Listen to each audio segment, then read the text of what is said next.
আজকে আমি আপনাদের একটা গল্প শোনাই। গাধা আর ঝর্ণার গল্প। এক পাহাড় ঘেরা নিঃসঙ্গ গ্রামে এক বৃদ্ধ কৃষক বাস করতেন।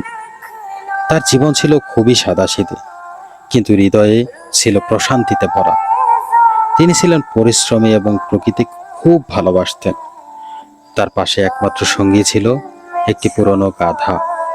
নাম ছিল ধৈর্য। ধৈর্য ছিল সত্যিকারই তার নামের মতোই চুপচাপ, সহনশীল এবং নীরব পরিশ্রমী।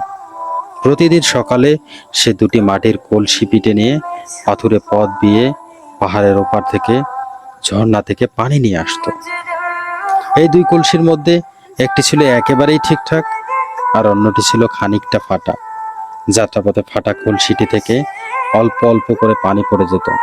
ফলে বাড়িতে ফিরে যেতে গেলে একটা কলসি পূর্ণ থাকতো আর অন্যটি অর্ধেক হয়ে যেত। সপ্তাহ মাস কেটে যাচ্ছিল। হঠাৎ একদিন ফাটা কলসিটি গাধার সঙ্গে মৃদু কণ্ঠে কথা বলল। আমার খুব খারাপ লাগছে বন্ধু, আমি তোর কোনো উপকারে আসি না।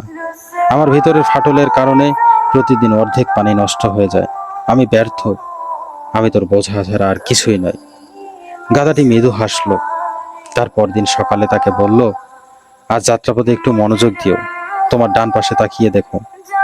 ফাটা কলসিটি কিছু না বলেই সম্মতি জানালো। সেদিন ঝর্ণা থেকে ফিরে আসার পথে কলসিটি অবাক হয়ে খেয়াল করলো, তার পাশের পথ জুড়ে নানা রঙের ফুল ফুটেছে। বুনো জবা, ছোট ছোট সূর্যমুখী, নীলবেলি আর হলুদ কচু পাতা মিলে যেন রঙিন কার্পেট বিছানো ছিল পাহাড়ি পথে। সে বিস্ময়ে গাধাকে জিজ্ঞেস করলো, এই ফুলগুলো তো আগে দেখিনি, কিভাবে এলো এত রঙিন ফুল, কিভাবে এলো এত রঙিন সৌন্দর্য?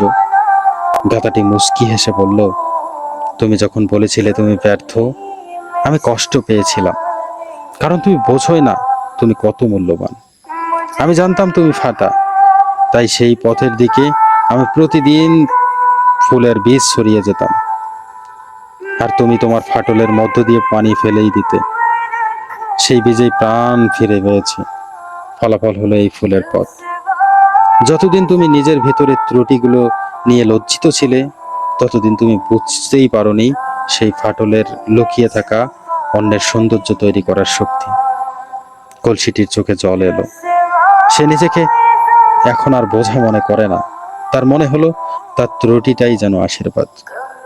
মূলত এখানে পানি, কলসি এবং গাধা সবগুলোই কাল্পনিক চরিত্র। এখান থেকে আমাদের জীবনের শিক্ষণীয় বিষয় হচ্ছে, আমাদের মাঝে কোনো না কোনো ত্রুটি অবশ্যই থেকে যায়। কেউ ধৈর্যে দুর্বল, কেউ বাহ্যিকভাবে অসম্পূর্ণ, কেউ বা আত্মবিশ্বাসে কম।